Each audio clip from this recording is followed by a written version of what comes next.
what happened on the journey. And this week, what I thought we would do is talk about what are the implications of what happened on the journey.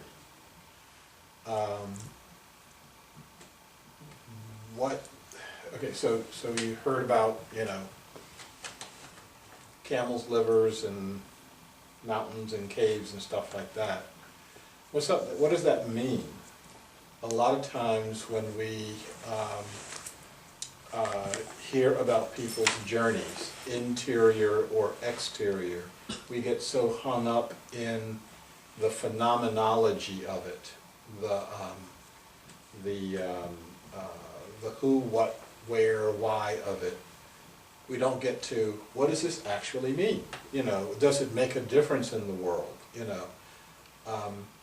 I think I mentioned last time the guy that has lightning shooting from his fingers.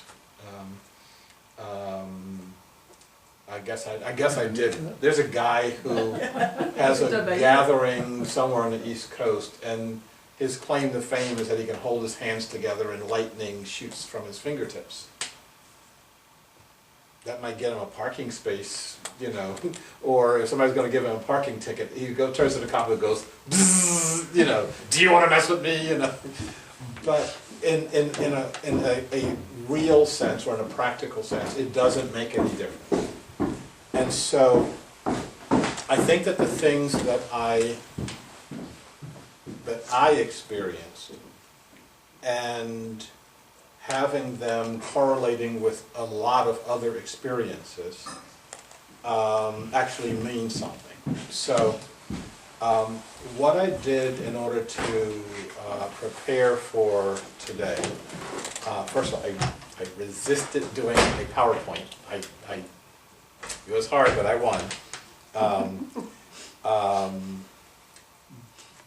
But I put together an outline that's got, I think, 9 or 10 different points on it.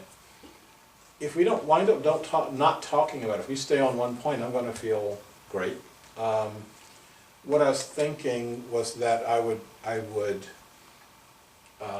run through these points and maybe spend 20 minutes, 30 minutes or so just kind of doing an overview. And then we'll select something that we're interested in and we'll talk more about it, or we'll talk about all of them, or we'll talk about other implications, or we'll talk about whoever's playing football tonight or whatever else we want to talk about. Does that sound like a way to spend an evening? Except for the football part. Okay, well, I don't know, you may get outvoted. So, the difficulty that I have in talking about this is that much of what I learned in a non-verbal state, in a place of consciousness that doesn't have words and language and concepts. And in order to talk to people about it, I have to translate that into words and concepts. And it's been difficult. I don't know how many of you know the story of the Buddha, but once the Buddha gained enlightenment, his first choice was, am I even going to stick around on this planet? It's like ew. And the second choice was, how do I talk about this stuff? And the first groups of people he talked to, they were not receptive. It just sounds like the same old stuff. And he had to find a way to talk about this experience, his experience, in such a way that people could actually understand it and also understand that he was not saying the same old stuff.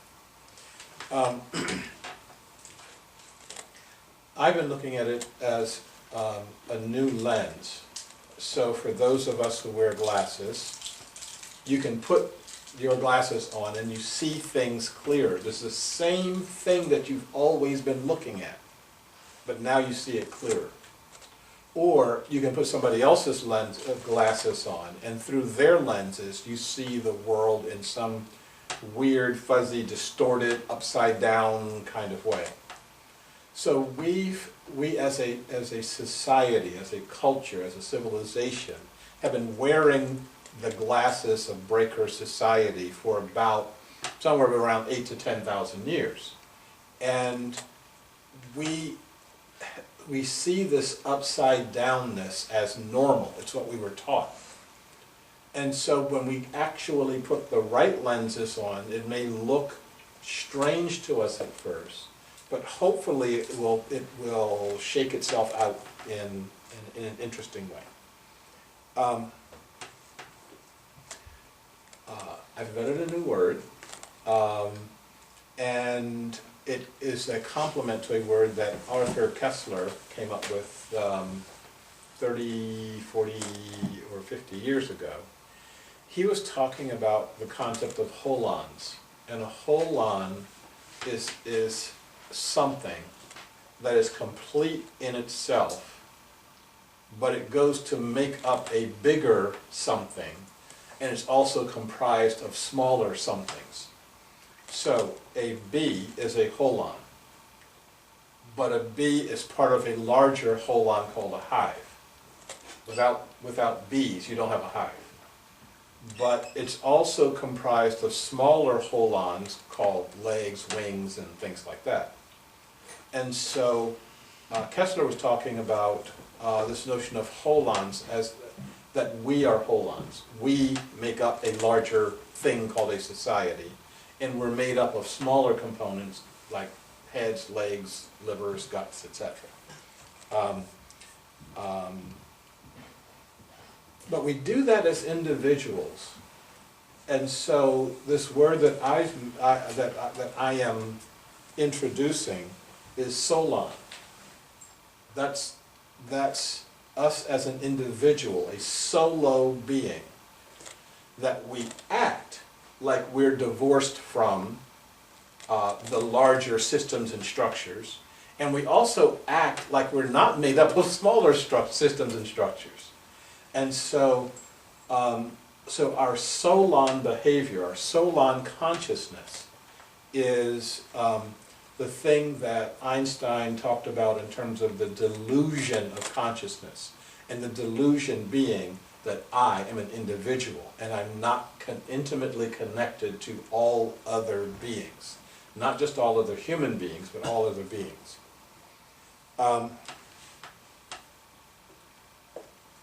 One of the things that I've learned over time is that when we say the word I am sitting in this seat, I am talking now, we don't know what we mean. And I think that the quest that we have for the 21st century is for us to try to figure out all that can be meant by that. Okay, so I always have the wonderful challenge of talking with people who I've been talking with so much they've heard almost everything I've got to say, and talking to people who I've not been talking with that much, and so I've got to get everybody has the same story, so bear with me if you haven't heard 1, 2, 3, these 3 stories. So one is about hypnosis. So a person was, this is a college level hypnosis experiment. Subject is put under hypnosis, and he's told that he's about to put his arm into lukewarm water, body temperature water, when in fact the water is so cold it actually causes pain. So the water can cause pain without actually causing any damage.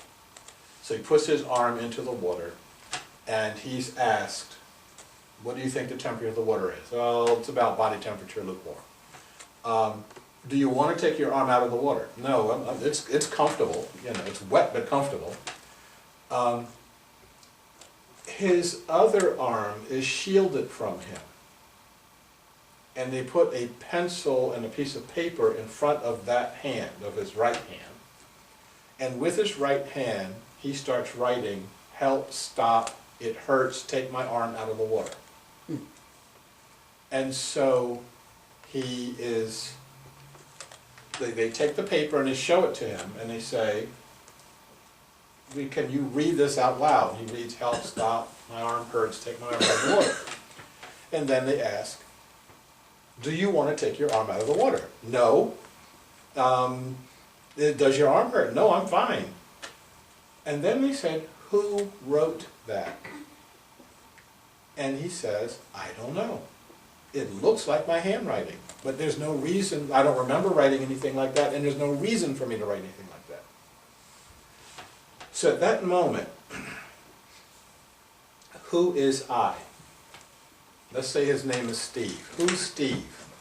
Who has the better information of what's happening in Steve's world? His mouth or his hand? Because they're in conflict with each other. So does he have two eyes? Do we have multiple eyes, depending on our frame of reference, etc.?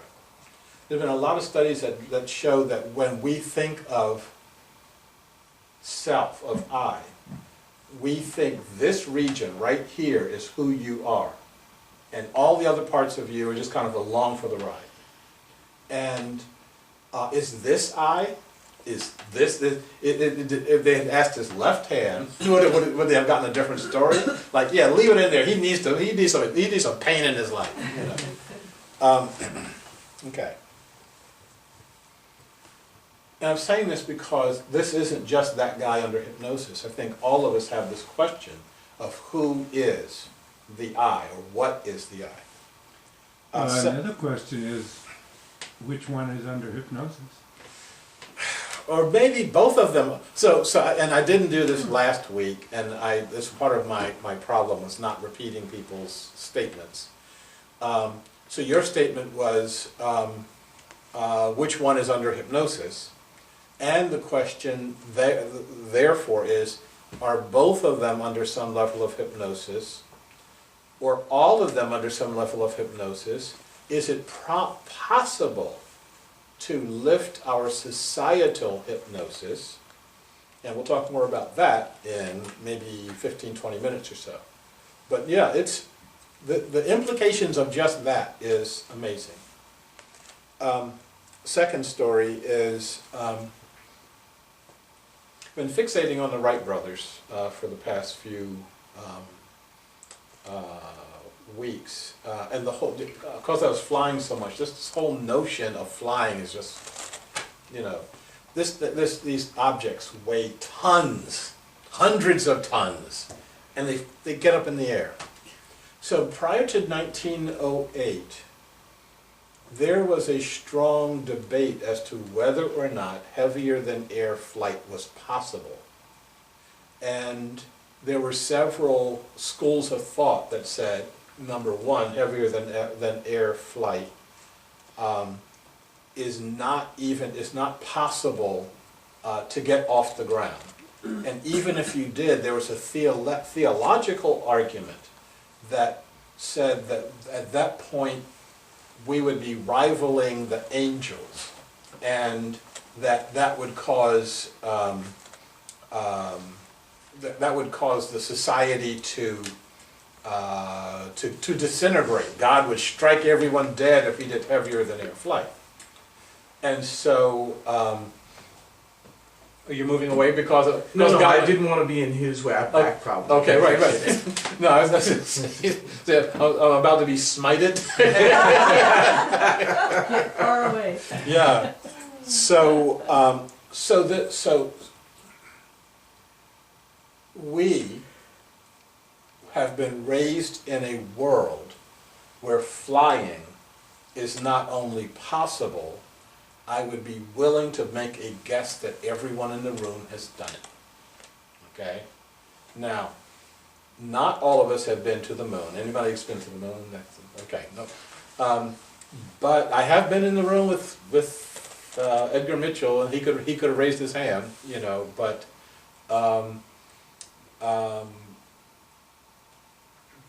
we accept that there can be a rocket ship big enough to blast us to the moon and bring us back again. So the things that we're talking about tonight are just things that we need to see whether and how we accept them. My third and last story for the next 5 minutes is about my third ayahuasca journey. And for those of you who don't know, ayahuasca is a spiritual plant that is used in ceremonies throughout South America and is now making its way into the rest of the world. They were talking about ayahuasca in Ladakh, so it was really interesting. Lots and lots of stuff happened. If you had several hours, I would be glad to share with you. But the one thing in terms of this notion of the collective consciousness, at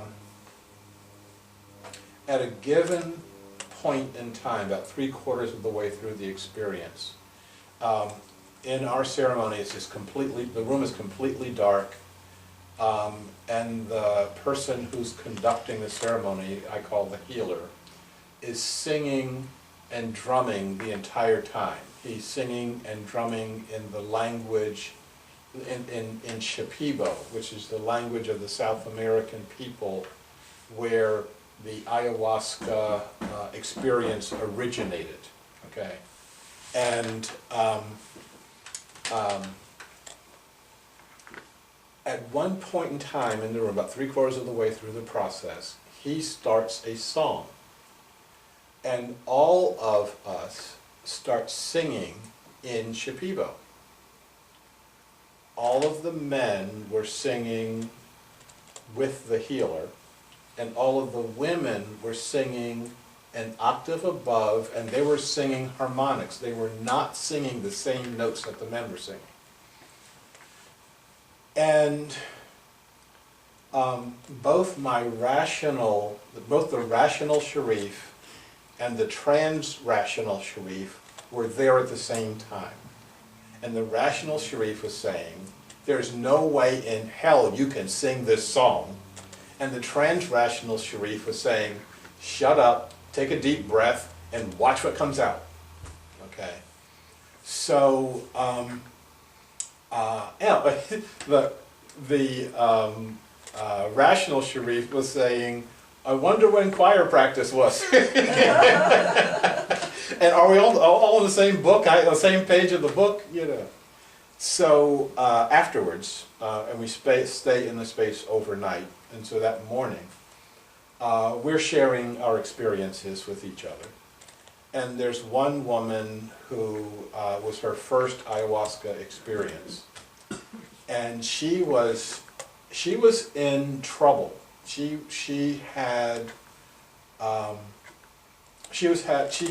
was in existential trouble, and she was just going around saying, "How the fuck could I sing that song?"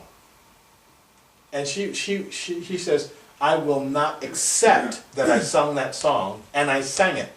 I said, "Yeah, I know you sang it. You were sitting like 2 people over. You got a nice voice, you know." Oh, but when we came back from the journey, not one of us could remember the song or even one note of it. And so she points to me, she says, "I can accept that you sang a song that you didn't know anything of. I cannot accept that I did that." Okay? Now, that is the nature of this I that we will be experiencing in this group consciousness center.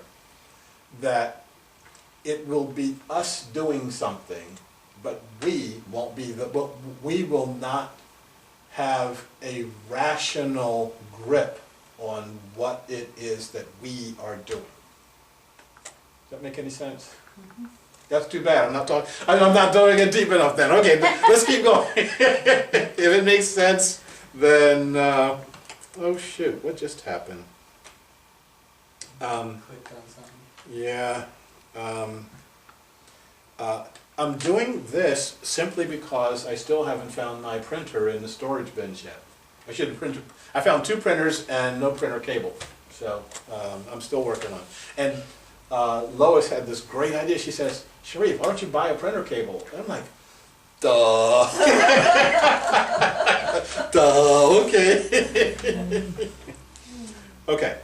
So the three values that I was looking at are the societies for which there is a respect for and an honoring of the earth, a respect for and an honoring of relationships, of all living relationships, and a recognition that everything is alive, and the respect for and the honoring of a transcendent path, that the world doesn't stop with our five senses.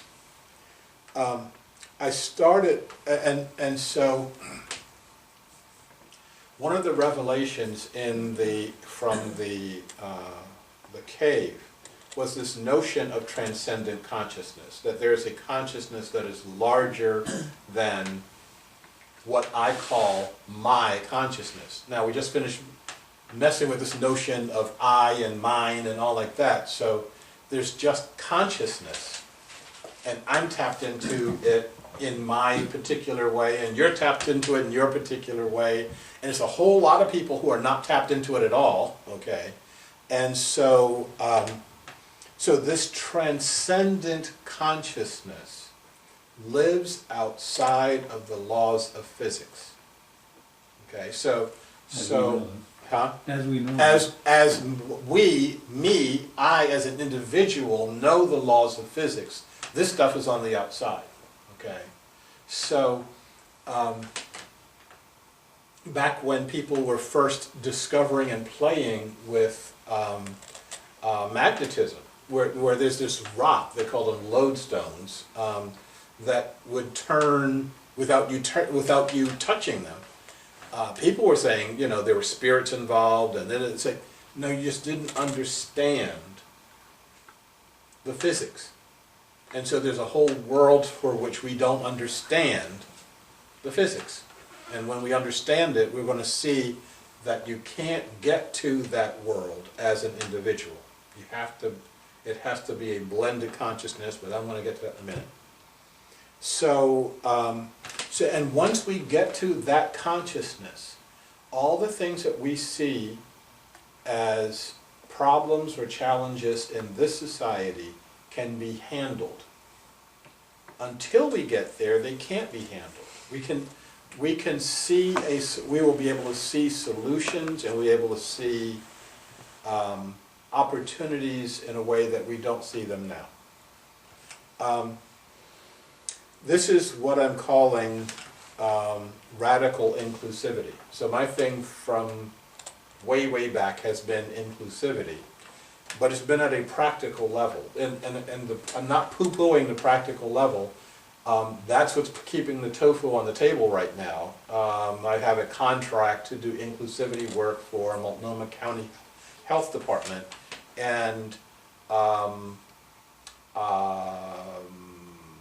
yeah, so far I've been doing this work for only like a week or so, and it's like a 6-month contract. Great people, I'm enjoying it, etc. But I shouldn't say with no but. Period. New paragraph. Some of them may be looking at this. That goes but so far in an organizational sense, and I can take them but so far in an organizational sense.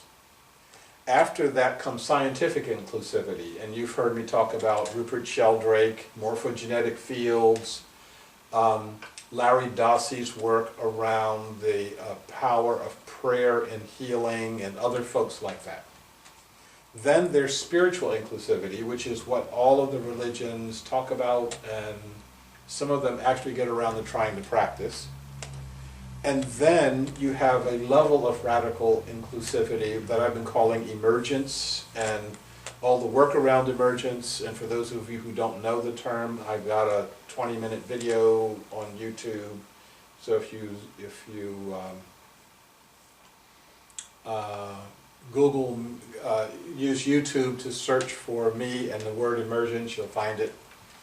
And then this fifth level is trans-consciousness, trans-sensory inclusivity. This is inclusivity of all life, and looking at life as a field, the way we look at gravity as a field, the way we look at electromagnetism as a field, that there is a life field. and I got a bunch of stuff on religion that I'm gonna skip.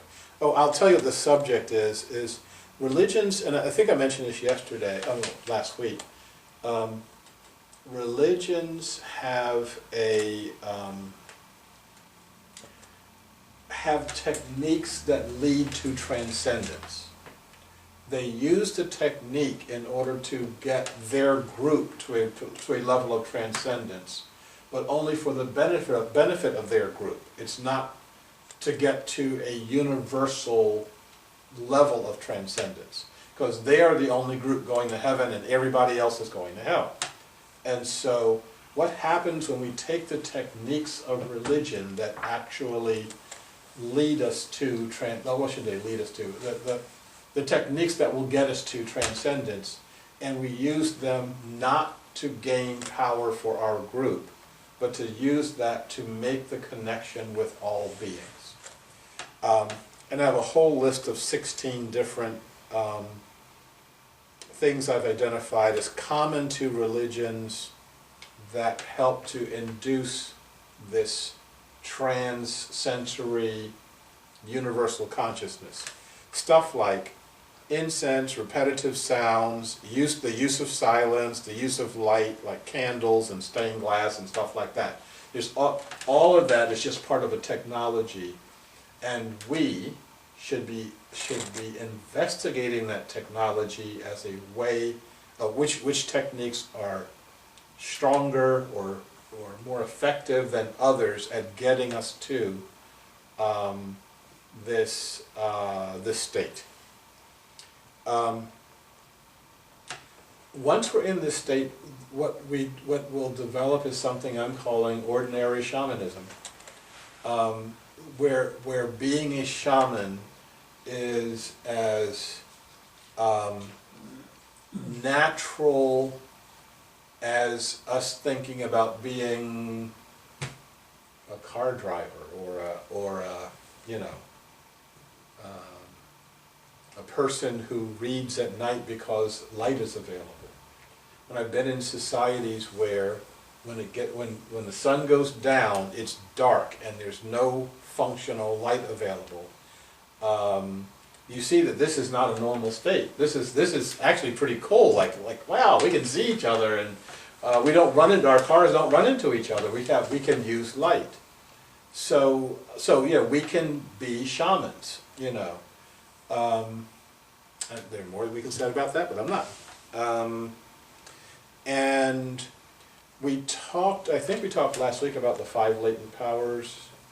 So that one of the things that happens in this group mind, group consciousness, is the awakening of the 5 latent powers.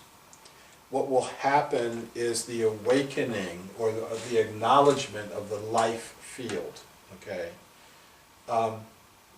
Before Newton, there were hundreds of theories why stuff would fall to the ground. It falls to the ground because the devil's trying to grab it. Okay, it falls to the ground because the angels are pressing down on it. It falls to the ground because of lots and lots of other reasons. And the bottom line is it falls to the ground because Newton figured that out. And then Einstein put some math behind it, okay? And so we haven't figured out what the math is yet. We haven't figured out what the a solid, testable theory behind of this transcendent consciousness. Although Rupert Sheldrake is coming really close. He has more and better experiments on how to get to that. Okay, so I'm already down to 8 and 9. The process by which this gets activated is love. And I really hesitate to say that because it's not the kind of love that I call it the cute fuzzy bunny love, but it's really an activation process that recognizes the inherent sacredness of all beings. I could say a lot more about that. Collective, purposeful, disciplined, trans-sensory ecstasy. Okay? Say that again? Collective, purposeful, disciplined, trans-sensory ecstasy. Lots of folks have different parts of that. Like, lots of folks have tried to practice collective ecstasy, but they had no discipline. Disciplined ecstasy, but they didn't have a collective group.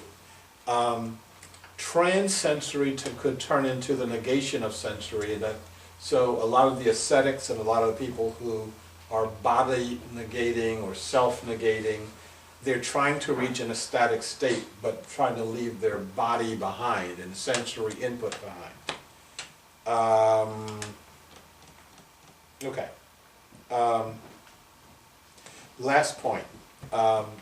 The collective consciousness centers.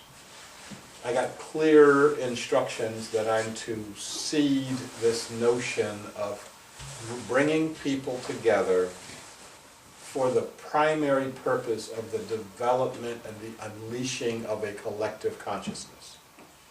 I'm supposed to be developing 3 to 5 different locations.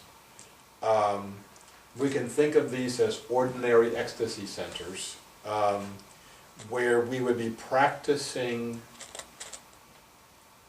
the identification and opening of a collective consciousness.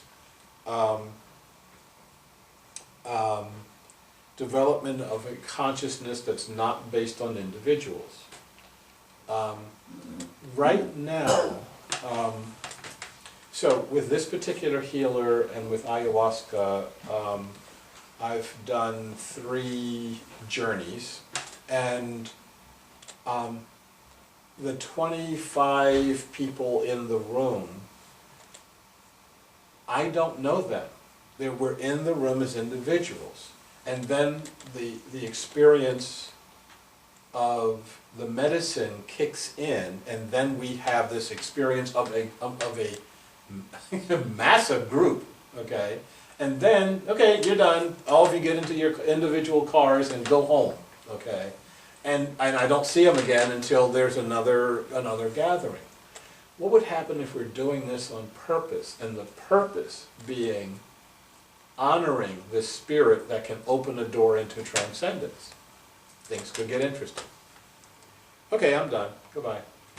Can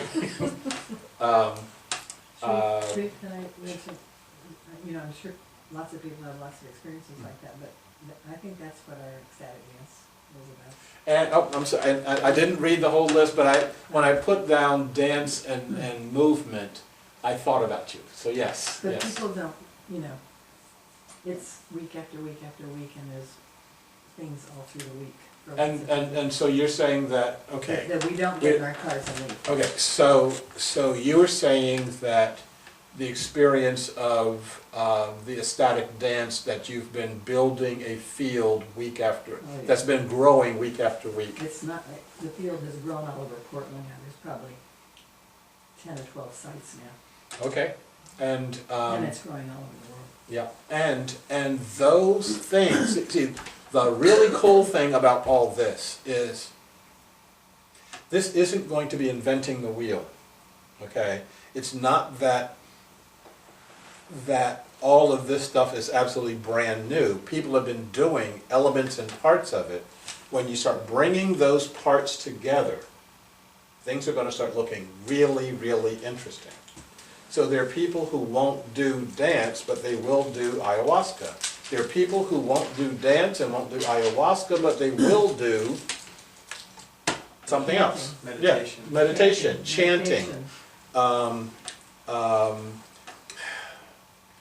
coffee drinking. I mean, rock climbing. I can show them some rocks too. Singing. Yeah. So I'll go through the whole list. I got 16 things on the list, and you just added. No, I think I got singing. So, incense, repetitive sounds, silence, beads, light, bells, gongs, drums, visual images, architecture and spatial configurations, and that's a multi-sensory experience.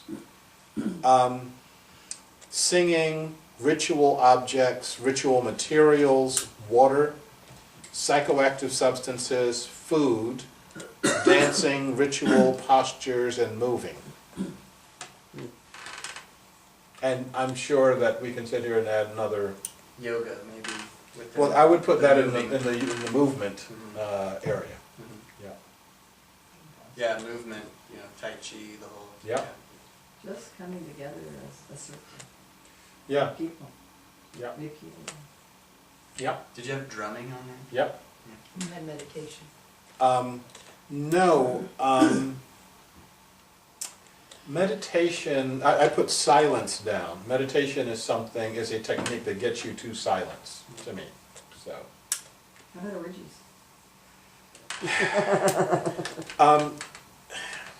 You have a way of. There's one thing I didn't put Nothing wrong on. with that. No, wait, no. There's one thing I didn't say on this list because I'm not sure about, and it has to do with sex. Almost every religious group that I know of practices some level of sex separation, where the boys go that way and the girls go that way. That must mean something. It has to mean something. But the note I put down here was, is this really a way to enhance transpersonal experience or just a cultural carryover? Experimentation, we'll see.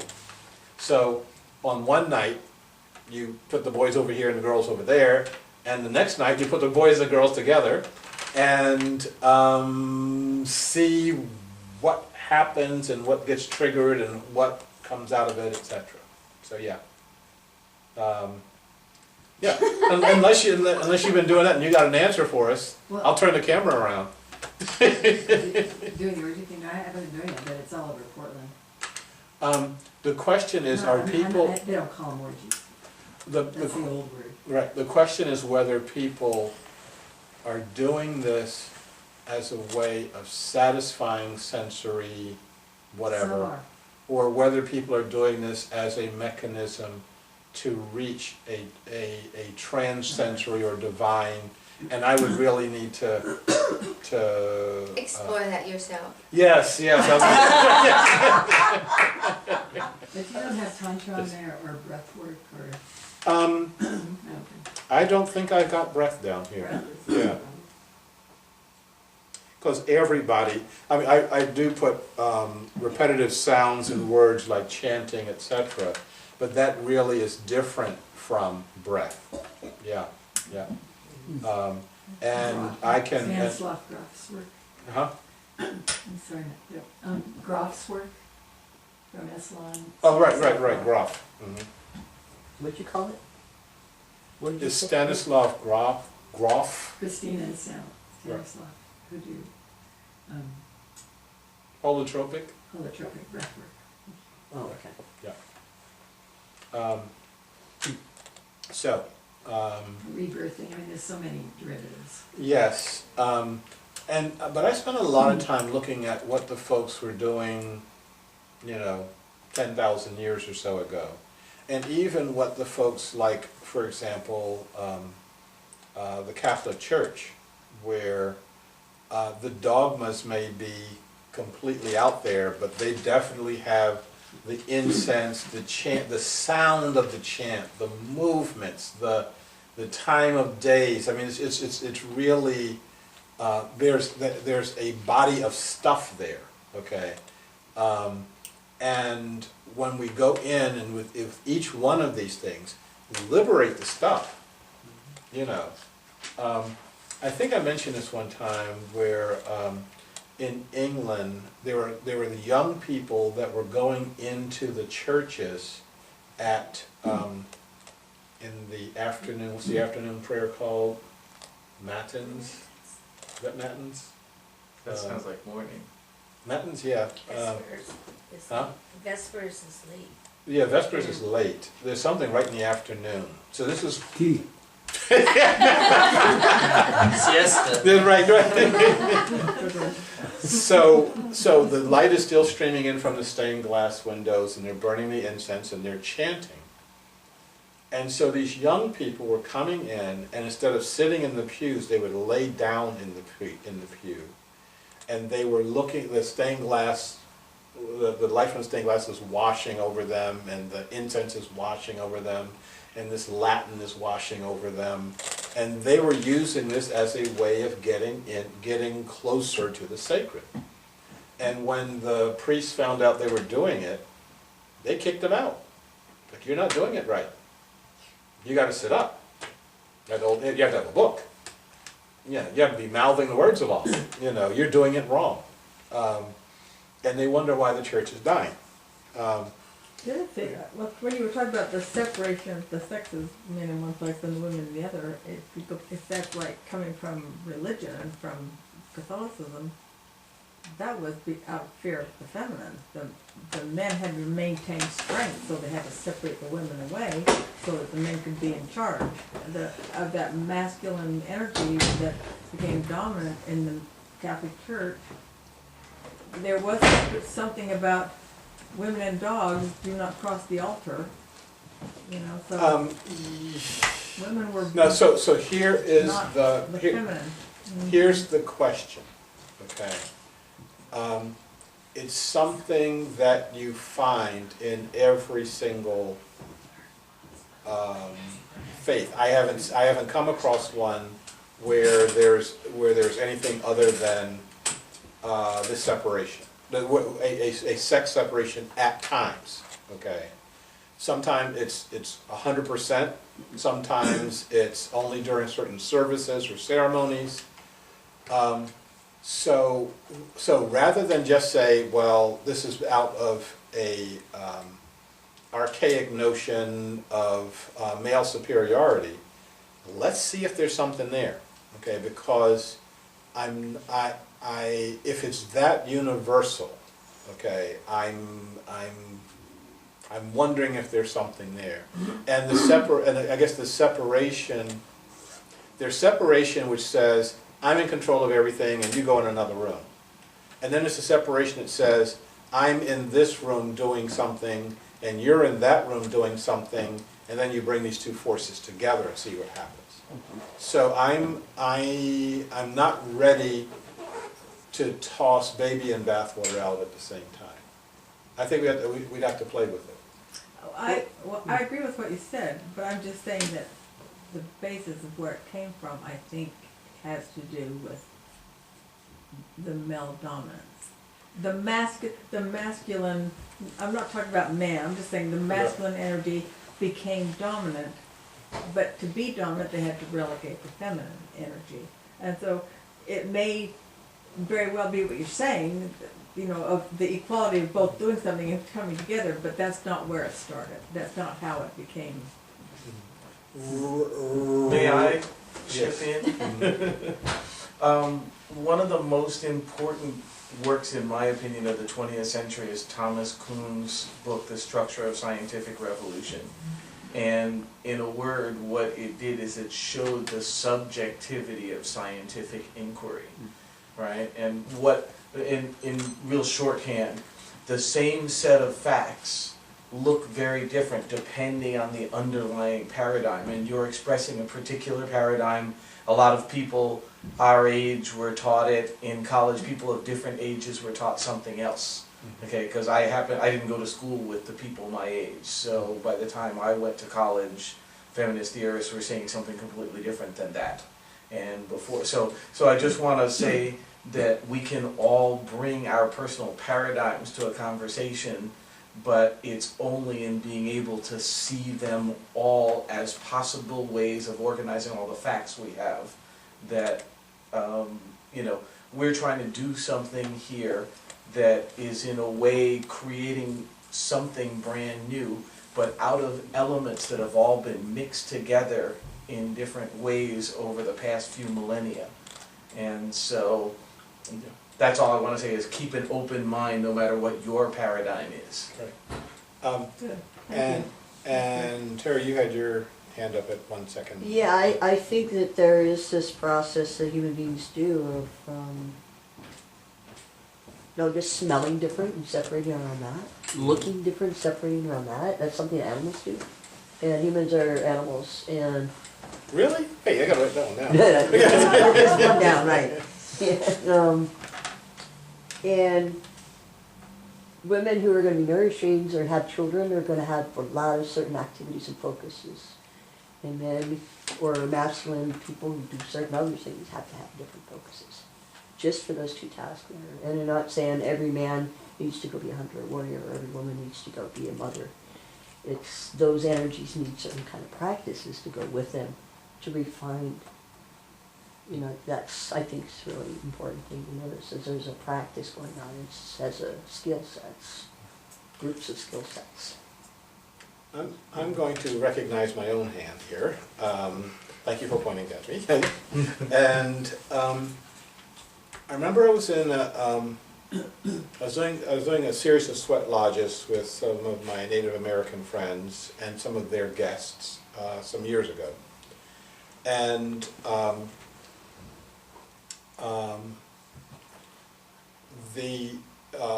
it was commonly said that women who are on their menstrual cycles should not enter the sweat lodge.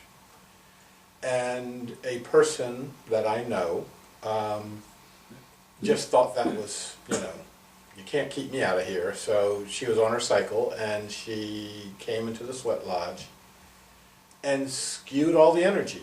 I mean, it's, once we were in there, we took one breath, okay, and we first of all knew that she was on her cycle, okay, and I can't tell you how it was way beyond outside of the level of consciousness,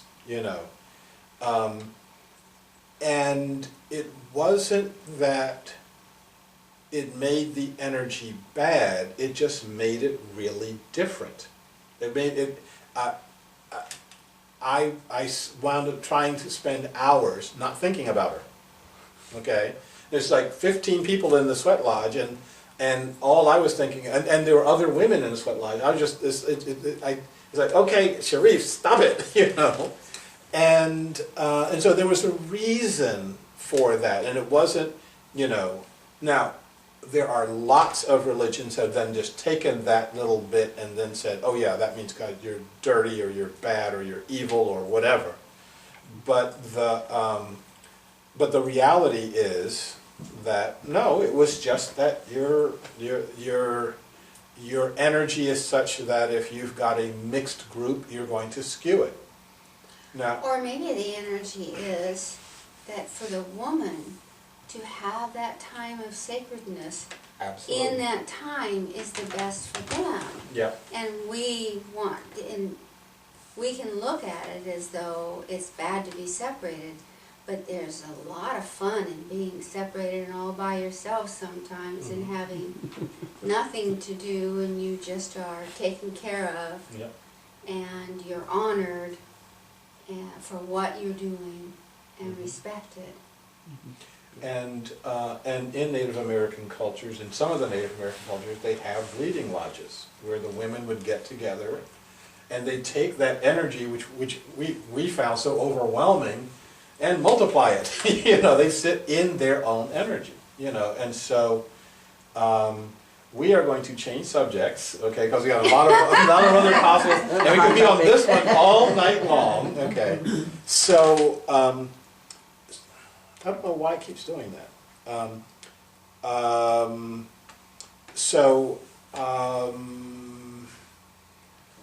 There's several different ideas or themes that we can talk about. One of them is what the nature of this transcendent consciousness could look like. What is the nature of what a trans-consciousness inclusivity? Inclusivity with other beings, with other living beings that are not human beings. Yeah. Two questions. I'm having to come in and out. Yeah. Sorry about that. But one question is, I may have missed.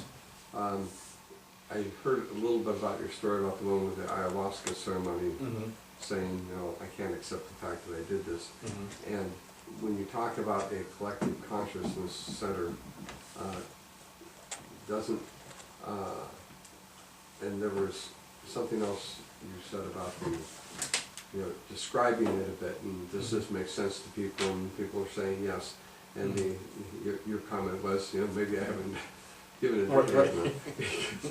because to me, what you talk about with what I understand, the collective consciousness center and being in collective consciousness should strike most of us as absolutely terrifying. Mhm. It will strike many as immoral. I It won't will strike, worry about it. yeah. Well, I'm talking about even people who are willing to make the journey on one level. Mhm. You know, it sounds like, you know, that is terrifying. I mean, Superman was for freedom, justice, and the American way. It's not the American way. Right, yeah, right, exactly, exactly, yeah. So, Are you saying so the that's- concept of a collective consciousness is But- terrifying? yes, even the to people? concept, because to really entertain a concept, you have to imagine entering into it. I mean, Right. if you keep it totally up there, yeah, maybe it's, oh, that's nice.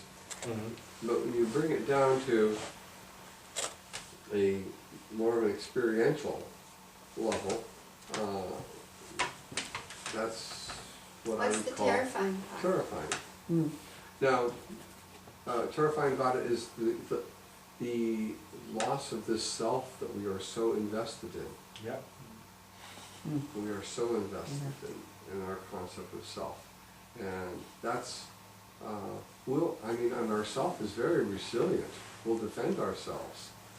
It will defend itself immensely. Mhm. You know, just, but yeah, the ego, Uh, whatever it is that we've identified as us. Mhm. Yeah, I hesitate on the word ego because it comes out so easy, you Right. know. But, yeah, the nature of our own self and personality. Yeah. Both of you wanted to make a comment, or? Yeah, I think the other part of terrifying changes and paradigms is like, wow, I'm gonna have to change all the ways I do interactions, all the ways I do some of my behaviors, all the choices that I make. It's a huge piece of work. Yep. Yep. Yeah, and so when you were using your examples of, you know, we've all flown, Mhm. I'm questioning that. None of us has flown. I was thinking Greg was going to get up and demonstrate it, but we have been flown. Yes, We have been flown by a collective consciousness yes. that creates that whole belief system and infrastructure that allows it to happen. The same thing Yeah. happened in your ayahuasca experience. Nobody sang that song. That song was being sung through everyone. We have to change all that languaging around. It's and amazing. so we Yeah. have lots of experiences of shifting into collective consciousness in our daily lives. I mean, you drive this freeway and you're in collective consciousness. We just haven't done it quite in the way that we are evolving into and needing to go into. But I mean, I think we have lots of and so it's like, oh, maybe I don't have to be so afraid of, you know, collective consciousness. Maybe I do, because our elections are a collective consciousness thing. And You're not afraid. but I just wanted to, you know, we don't fly in an airplane. We're flown. We're flown by a collective consciousness. And if that consciousness fell apart, the planes wouldn't fly. And the same, if the consciousness of the medicine was not there, the song would not be sung. Right. So I don't know where to go with that, but it just was a distinction that was coming up for me. Yeah, I'm reading a series of books right now called The Masters of the Far East. It's written about over 100 years or so ago. And this guy, these Westerners went into the same region I went to, and they met these masters who regularly practiced bilocation or trilocation, in more than one place at one time. They could fly through the air, they could dematerialize here and rematerialize over there. And in that region, right now, I mean, when I was talking about stuff like that, people are like, oh yeah, there are people, I can't do that, but there are people who do that. People can know how to do that. The Oracle of Cebu was not, I mean, everybody knew who she was. You know, everybody would go to her and everybody would know that you're talking to a being. You know, you can talk to her. I think I told you when we walked up, she's washing her laundry in the stream. And little old grandmotherly type. And then she puts her gear on and gets her sword out, and she's the Oracle of Cebu, okay? And she speaks a different language. And everybody's just, yeah, that happens all the time. And so you're right. I can accept getting in an airplane and having the airplane get off the ground. Although I still have some levels of disbelief. I'm usually holding on until we're well above the building line, you know. But yeah, in terms of me sitting in a seat and then saying I'm getting to Boston and okay, nothing's happening. You know. So yeah, it is a. It's interesting to see that we will see what it is that we will be willing to accept. What will we be able to accept?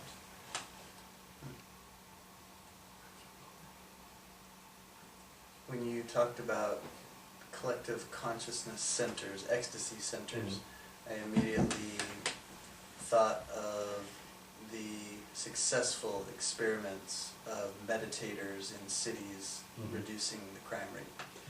Yeah, I'm actually going to do something here, since I was the focal point for the first 45 minutes, but I'm going to run camera for y'all now. If I can get that far over.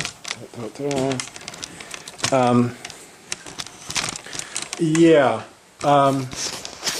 I had problems with those experiments. Okay. And the problem that I had was that, why did they end the experiment? Right. You know? And, you know, were they just trying to collect data, or were they really trying to make a difference? Because if you're making a difference, you keep the experiment going. But yeah, so what would happen if you had a group of people who were, oh great, this is perfect time for my tape to run out. I think you just broke my camera. No,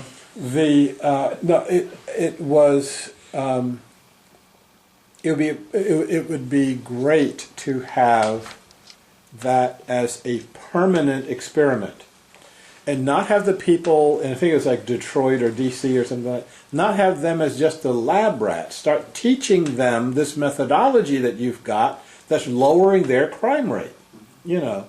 Yeah, I was not happy with the fact that it ended. You know, so. Dr. E. You're talking about transcendental meditation, which I've done for 42 years. Mm-hmm. And I mean, everyone does it, like 20 minutes twice a day. It's not like you just do it for the experiment. Right. No, the folks that were doing it for the experiment were, they identified two cities, I think it was Detroit and DC. And they then brought in meditators to meditate in that spot. Okay. And they did before and after studies. So before they started meditating, the murder rate was X. Once they started meditating, the murder rate dropped to Y, and then they left and it went back to X.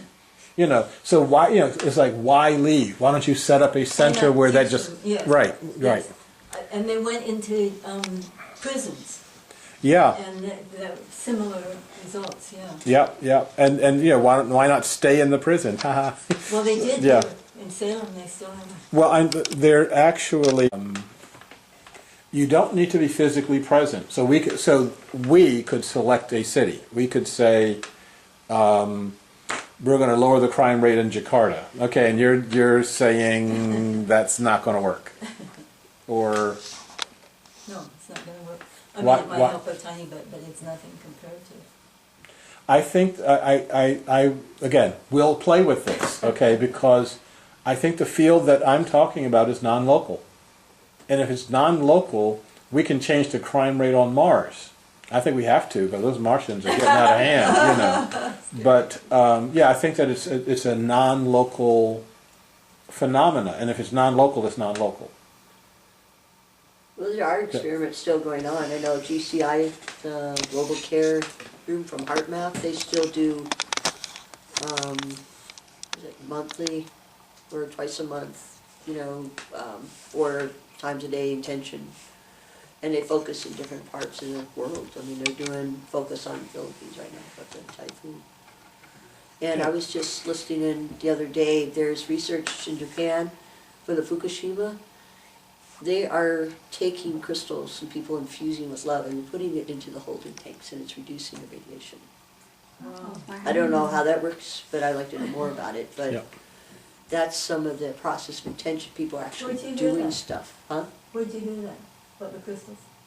Where did you hear it? Infusing it with Yeah, with love. where did you hear? Little grandmother put a post up on her. She's a woman who's a natural shaman. Okay.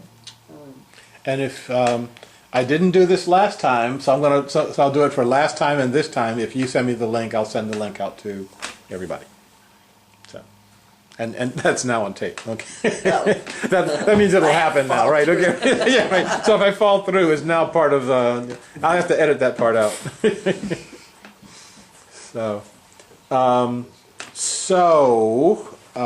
Other questions, comments, thoughts, opinions? The other thing I had that was on your list is just going out in nature and interacting with our natural teachers. Mm-hmm. We don't have to necessarily have to have human teachers or human community. We can have the non-human community really help us along probably a lot swifter in a lot of ways. I think you're talking about sex orgies and stuff, and I know there's some communities out there, and I know what they're intending to do is just put people back in their body.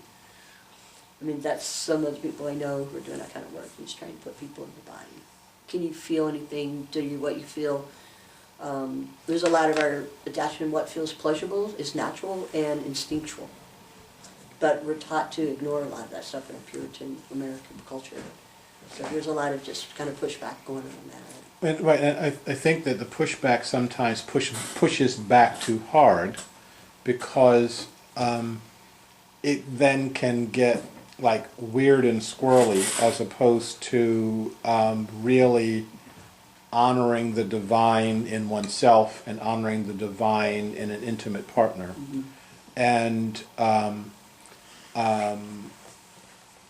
And all that goes to this stuff right here that I'm pointing to. And that is that what's the purpose of it? Now remember, the driving force behind Zhangzong and all of the cultures that spread from Zhangzong was respect for the earth, respect for all relationships, respect for the transcendent. If something doesn't affect those three things, doesn't bring me closer to respecting the earth and all beings, respecting all relationships, and respecting the transcendent, what am I doing it for? You know, and this is to me the antidote to the money addiction.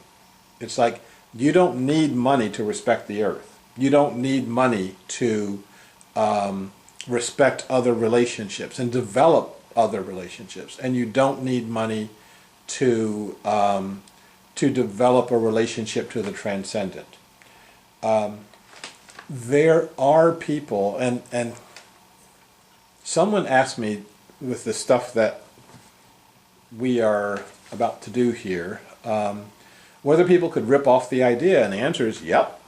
If they're of the mind to rip off the idea, they'll rip off the idea.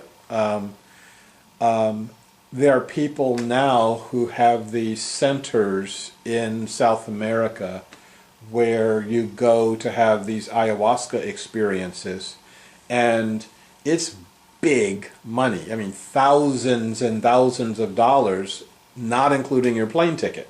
And it's not that is not coming from the medicine.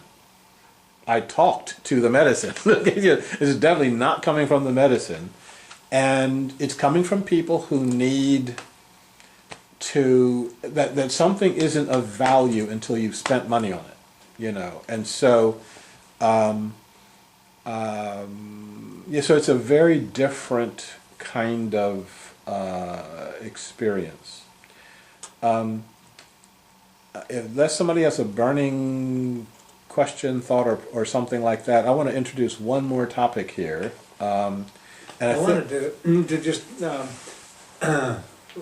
look at the orgy aspect again, from what you were saying, Perry, and what I was reminded of recently as I was looking at some of the nutritional benefits of pollen. And you know, we and I'm just playing with concepts here and not words but so much, but if you've ever been in a pine forest in the springtime, when pollen is on, you're in an orgy. Mm-hmm. And you're being, Yes. and you are not only in it, but it is in you. Mm-hmm. And we develop allergic reactions to that kind of intimacy, Mm-hmm. because it is an intimacy of species that we're not familiar Mm-hmm. with and feel uncomfortable being penetrated by. Mm-hmm.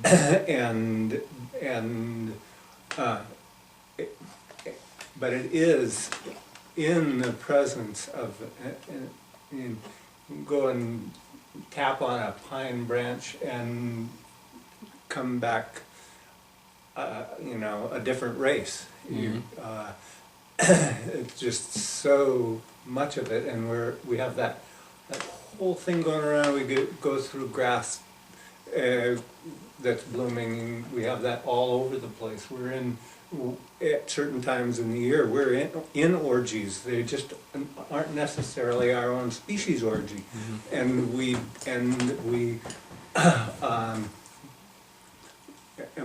you know, we praise the salmon as they engage in their orgies in the streams, and so I mean, it's just there's a lot of it that when we talk about respecting all of life, that's part of all of life, Right.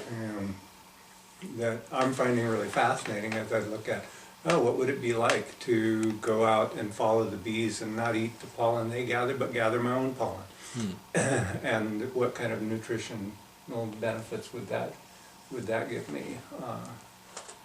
Started doing that a little bit this year. Celery blossoms taste delicious. Pollen, really, and it doesn't take much. So little of that right there. Really powerful stuff. Yeah, I was, when I was staying at the Mahabodhi guest house,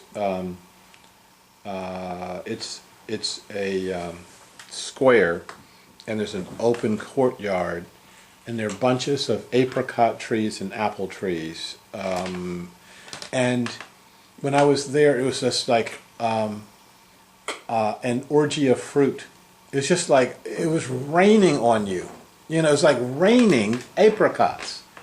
I was on the second floor, so I just kind of lean over the balcony, grab a branch, and just, you know, and that was in some ways preparing me for the rest of the journey, because it really was an experience of otherness, of just looking at bounty, at how this amazingly abundant everything is if you tune yourself the right way, you know. And I wasn't tuned, and so I'm looking at it like, more, so when Stenson sent me back to the compound, she sent her husband along. I was on her husband's motorcycle, and she just said, bring back some apples. And I was, we were out in the courtyard, and he was picking some apples, and in my mind, it's like, well, that's enough apples. You got 5 or 6 apples here. And he's just stuffing pockets, I'm like, he's taking too many apples. And then I looked around, I was like, it's raining apples. And I got my little eyedropper out saying, that's enough water. So this notion of Not enough. not enough, but the notion of orginess, I'm going to have to work my being around. So, yeah. Yeah. The other one that your list, I don't think you have is like art. I didn't put art down. Not that I don't love art. There he goes up the stairs. But there's so many cultures that don't recognize the term, that practice what we would call amazingly beautiful art. And for them, it's just, that's how we make a wall. That's how we make the basket. That's how we make a blanket, And so I'm going to put it down, but I'm also going to put quote marks around it, and we're going to talk about that some more, okay? Because I'm you see what I'm saying? Yeah, the Navajo have no word for art. There's also a whole new phenomenon of people getting together and maybe drumming while they're painting. Right. And, as, another way to journey. Right. And watercolors spreading all over. So when I went to the marae in New Zealand, every wall, every panel, every rafter, every inch of the floor had a design on it. And the design was to enhance the power and the energy of the beam or the ceiling or the whatever. But it was also to express that individual, it was also to express that group, etc. And they actually had some kids come on the marae and overpainted, they basically vandalized the artwork. And then they had to put it back together. It's a process. But all these things are beautiful. The carvings of the canoes. I don't have it with me, but there's this one image of a woman that was on the marae that I just thought the image was primordial. It's just like I couldn't take my eyes off it. It's just like really right there, and they wouldn't call it artwork, And so I would. So we'll look into that. Number one, yes. Or like you went to Bali, like art is. Yes. How do they say it? Is it art? Art is life and life is art. Or Yep. however they say it, and then they do the little offerings in every Yep. street corner, and no attachment, and it's Yep. fun, but it's so artistic. Yep. Yeah. So my challenge for the people who are doing the drumming and the painting is, what does that painting do? Is that painting to cover a wall with? Is it the painting? Are you painting your shoes? Are you? Why does it matter? I think it matters. I think it matters. Goes back to that purpose thing. Yeah. It Okay, wait. I got it. It creates a moment of ecstasy. Yes. It creates a moment of joy, a moment of beauty. But that moment Is of that beauty not- can be purposeful and functional also. But it doesn't need to be. but it doesn't need to be. Okay. It's a sense of creativity. You have to use your It's just creativity if you joyful. want to survive. Everybody has creativity in them. People say, "Oh, I'm not creative," but we're all here. If you weren't creative, you wouldn't be here. What I'm saying though is May I share a clarifying yes, comment? yes. I think, I hear what you're saying, and one of the things that I really believe is that language is our least developed function. Okay? And seriously, and I think it's important, like, for example, I hear what you're saying about art, but what's the difference between that and what you're saying about breath?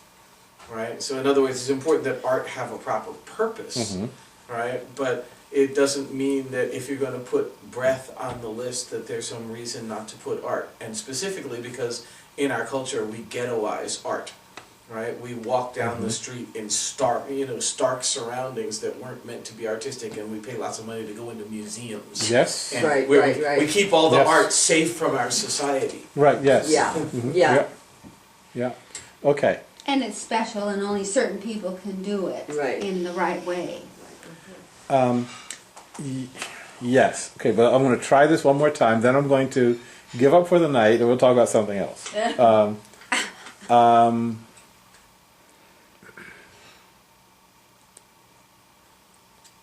Everyone here is wearing clothes, and all of our clothes has a design. And it's all art pieces. And how many of us designed those clothes? How many of you designed the clothes that you're wearing now? I picked them out. I picked No, them no, up. no, not the same. Not the No, same. it- Socks. Look, huh? You what? My socks. You design. Wait, Why, did why you? is it, why do you Wait. have Okay, that? so here's. Okay, I gotta get a close up. Okay, so cool. Okay. I want some of those. Those are beautiful. So, I was.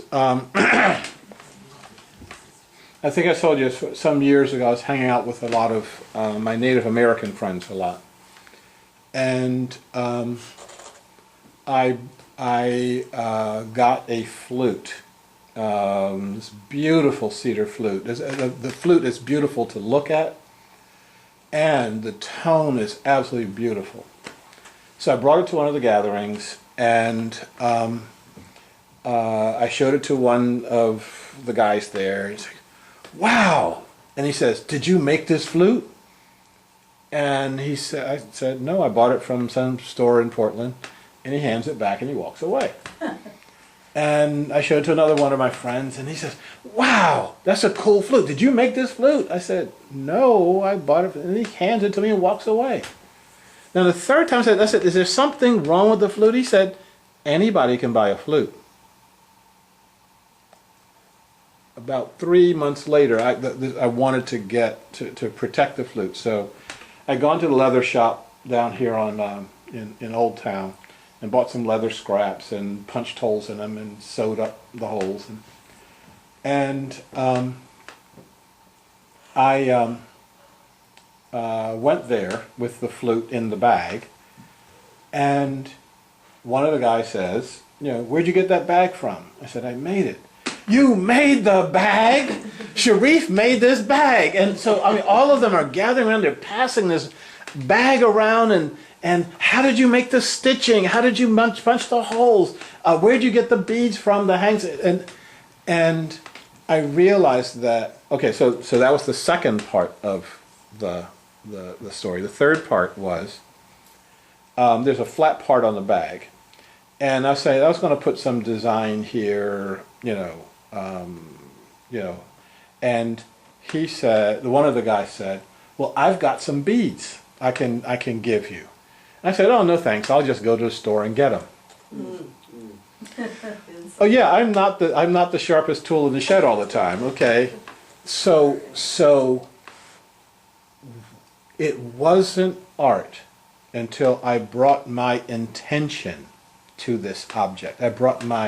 If I go to the store and I buy something, I don't care how pretty it is, it's not me, okay? The other piece of it was, it doesn't matter what it is. It doesn't matter that I spent a couple $100 for this flute. it's still something I bought in the store. And the third part is, this piece of art was a community building experience. And I flushed the community aspect of it by saying, you know, to hell with you and your beads, I'm going to buy some from the store, okay? Now, if I had taken his beads and worked them into this bag, it then would have been our bag, okay? And so the reason that there's so many people who don't have a word for art in the world is that every single moment, every single aspect of their lives is art. There's a guy by the name of Rael somebody, Marlowe, and he wrote a book called Being in Vibration. He's a Native American, and he talked about being raised in on the reservation and how every act, as his mother is sweeping the floor, every brushstroke was sacramental. Okay, the brush she used was sacramental. That everything was there to increase and enhance the vibratory quality of everything. And he says that every aspect of your life is shining. Okay, so the corn in the basket is shining, and the basket itself is shining, and all of these things are acts of creation, and we have removed ourselves from that. And what we can do and what we have to do is go back to that. So when I was in Bali, I went to buy a flute, and my friend drove me, I mean, there are flutes right there on the street for sale. My friend drove me about 45 minutes to the village of the flute makers. And I sat there for a couple of hours, you know, listening to them talk. This guy couldn't speak any English. And watching him make flutes. I get chills thinking about how effortlessly he just whip, whip, whip, whip, whip. And there's another flute, whip, whip, whip. And at one point he goes, whip, whip, whip, and that one's yours. And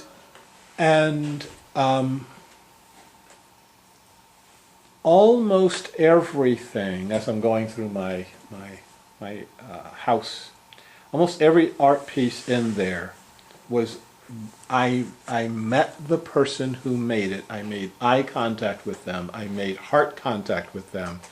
And when I bought their object, I am carrying them around with me. From the Russian pieces on the wall to my Balinese kite to the gongs and to the flutes and everything. And to be in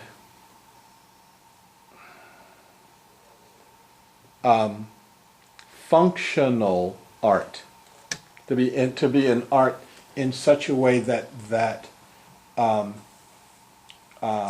it's your teacup, it's your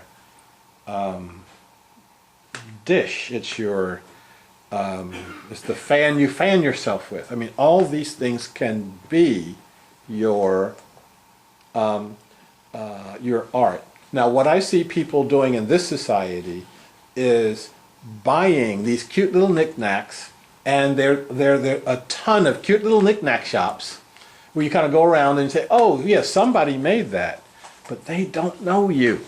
You don't know them. And I think that is in some way important, really important. One of the ways I can tell it's important is I just spent so much time talking about it.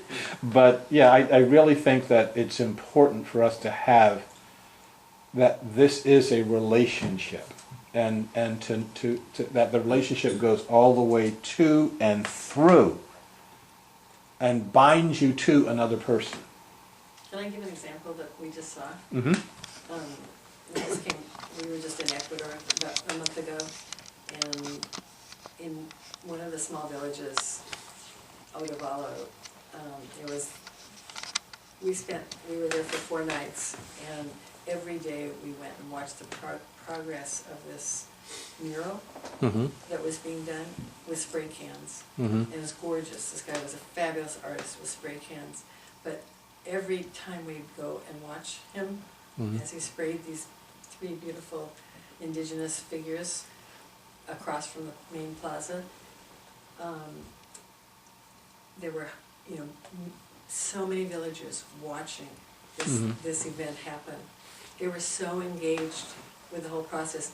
The university did the whole street. There's a wall going all the way down. This guy was doing the part that faced the plaza, but there was a whole wall going all the way down the street that the university students did. So it was like this whole artistic expression of the whole community back and forth. Right. No, and that starts getting really powerful because at that point, that's my street. Oh, so This section here this is the part that I painted. This is the part that my cousin painted. So I was when I was in Bali, I was staying at a hotel, and the door to my room was the door was intricately carved. It was just this, there are dragons and all sorts of stuff on the door. And I was just standing outside my room admiring my door, and one of the hotel staffers goes by, and he says, "What are you doing?" And I said, "I'm just admiring the door." He says, "You like that door?" He said, "Yeah." I said, "My cousin made that door." Now, and then he invites me to his village. Okay, I mean, there's this relation. If it's relational, things like that will happen, and that's when the things like that are happening are the transcendental ties, and again, I think they're really important. I would assume that you felt gratified, not just seeing the finished product, but seeing the work that's in that seeing them working on this product. Yeah, yeah. I can give you guys an opportunity. 50 years ago, 49 technically, I was part of the crews that built the trails in Forest Park. Wow, cool. And so when you go hiking on those trails in Forest Park and enjoy them, I was there with my shovel, my rake, my Pulaski, creating that for you. Cool. Yeah, thank you. Yes. When you ride on the East-West Max going out there, I stacked the railroad ties as they came out of the sawmill. Wow. New York Yeah. City. What? Amazing. Yeah. So, welcome to my city. Yeah. Right. Yeah. Yes. Excellent. Excellent. Yeah. It doesn't have to be impersonal for you anymore. You can Yeah. go and say, "Oh yeah." Something that when I first came to Portland, Bud Clark was the brand new mayor, and the newspaper said that he was doing something that it really struck me, and that is, how the leaves collect over the sewer grates, and you get the flooding in the intersections. And he was out there with a pole, and he was moving leaves from from one of the down drains. And he said, no one was looking at it. It wasn't doing this because I want to show I'm the mayor. Take my picture now. This is a photo op. It's like, no. It's just this is his city. There was a drain clogged. He was unclogging it. And so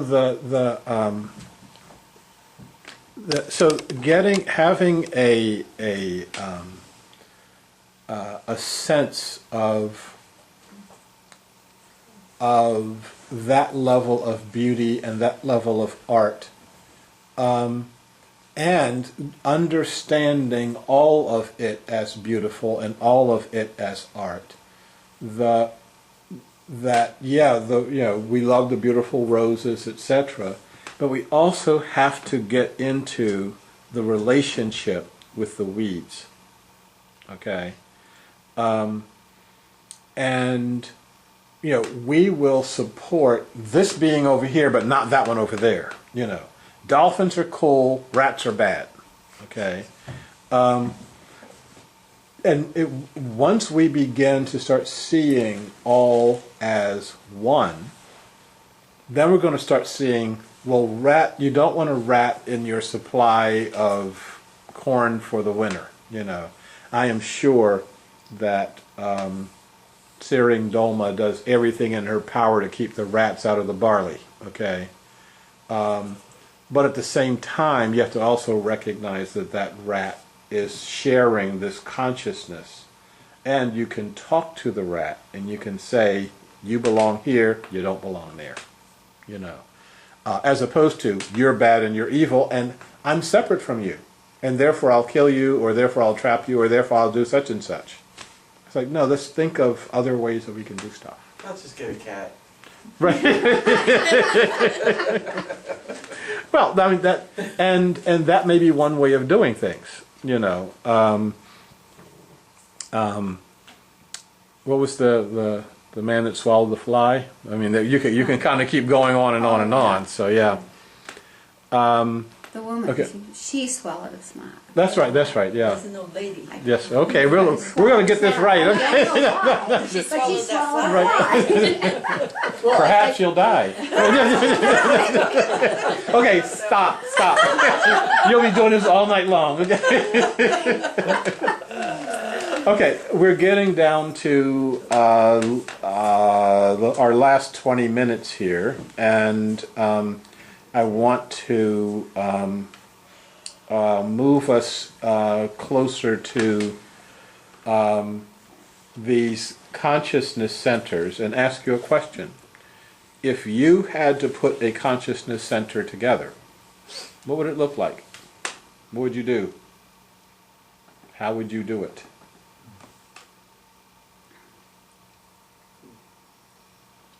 Don't you have a consciousness center right here? Well, okay, so let's put parameters on it. That you get a group of people that you want to spread a particular type of consciousness that has three aspects to it: respect for life, respect for earth and life, respect for relationships, and respect for transcendent experience. And you want that to spread as widely as possible, and you want that to spread as inclusively as possible. How would you do it?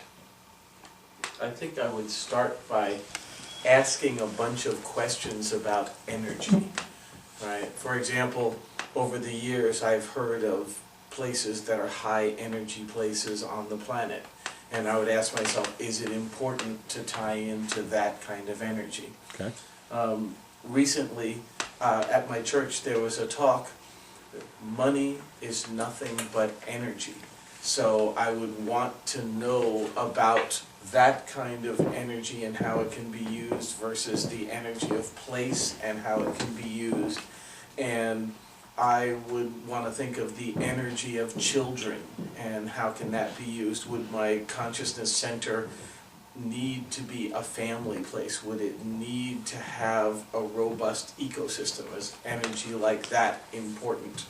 And so without answering any of these questions, the first questions I would be asking is all about types of energy and how it would be important to incorporate them, use them, twist them, move them. Cool.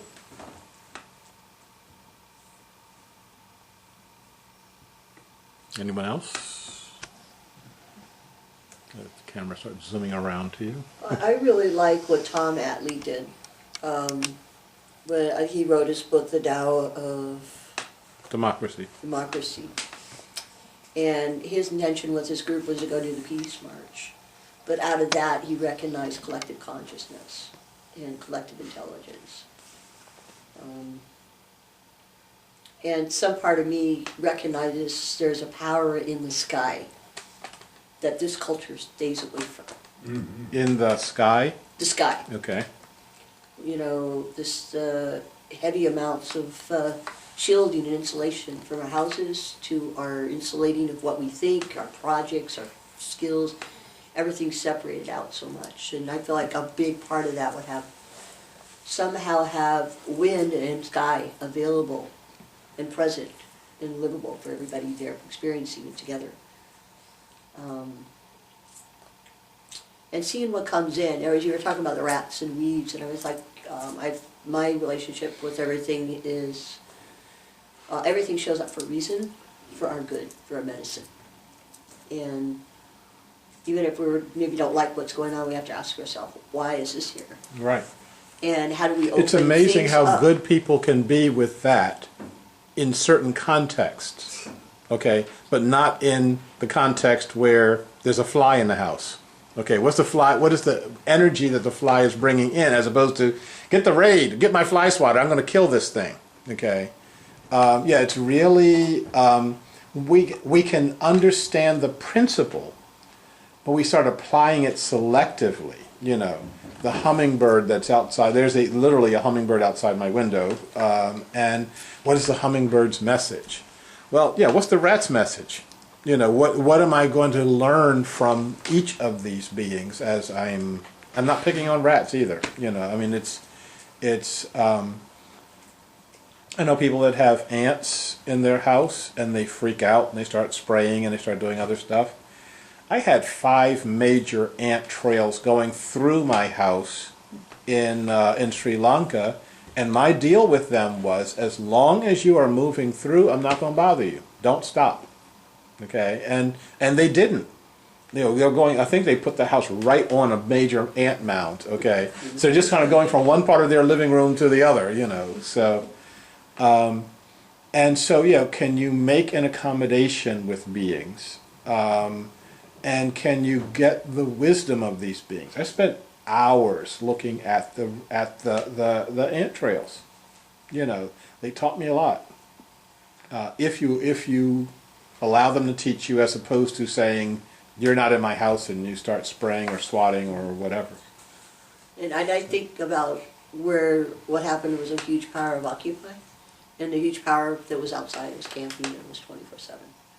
The boundaries go down. I mean, some part of the really process of how do we have the boundaries go down. And a lot of things we're attached to is our, the ego attachment is in our civilization, putting up this whole structure of our whole nation state and the powers that be that are destroying the planet. And like, how do we go and make a center that doesn't have all these huge boundaries that put us in place? Mm-hmm. You know, I feel like we're like trying to liberate our egos, but it's, you know, what does liberation feel like? You know, it's like, Well, you have some of that experience from Dignity Village. There are a number of aspects of the village where boundaries are broken down, or you have to create new structures because you don't have electricity that you call my electricity, or water you call my water. You know, you have to. It actually, in some ways, forces you to build community. And forces you to build community in a way that isn't always easy. Unless things have changed since I've been there. Yeah. it's challenging, it's challenging. Yeah. No,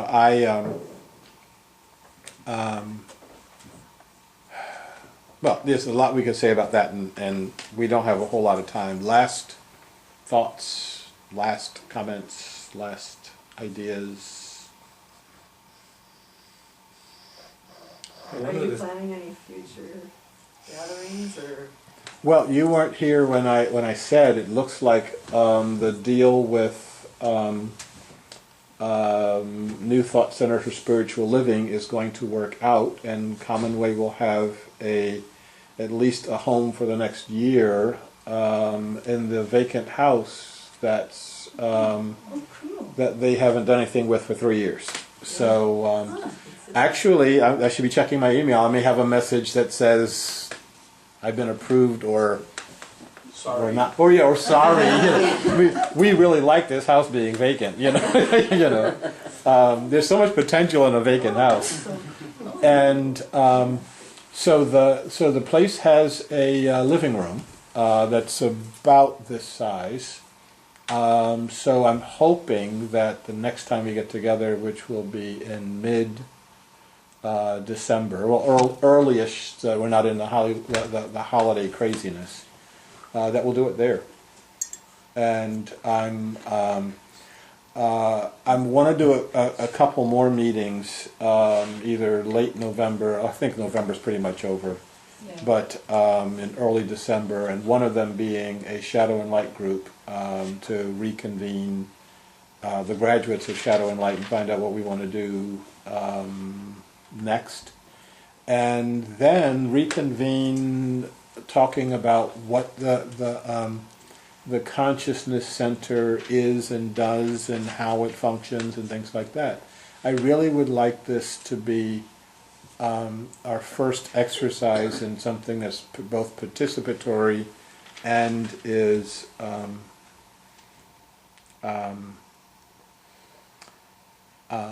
like the Wright Brothers flyer, getting it off the ground to this point that people can see what we're talking about. And then people say, "Oh yeah, that. Oh yeah, I like that. I want to go over there and do some more of that." And once we get that, we can take it international.